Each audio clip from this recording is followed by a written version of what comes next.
Saving lives just got a little easier in East Texas. The first to come to East Texas, a Safe Haven baby box allows parents to surrender an infant at a chance to providing them a safe and loving future. KLTV 7's April Peardon has the story tonight from Palestine. It's not just an ordinary box, but a safe and anonymous alternative to surrendering an infant where. A parent walks up to one of our Safe Haven baby boxes. All they have to do is open the door, take the orange bag that has resources for mom, place their infant in this electronically monitored box. And on the other side, we open the box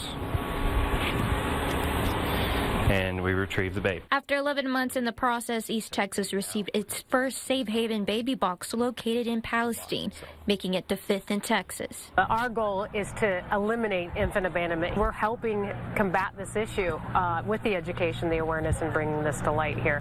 But we're just getting started. There are currently 293 Safe Haven baby box locations across the country, including in Indiana, where a baby girl named Maya was found in one of these boxes. One mom's choice to selflessly surrender her child, forever blessed our family. And Maya's grandmother, Sue Tingle, was an advocate to bringing a baby box in East Texas after seeing her own daughter struggle with infertility. Don't just look at the box itself. Look at what that box can do for an entire family. And today, Tingle and her daughter's family got to experience the blessing of the newest baby box.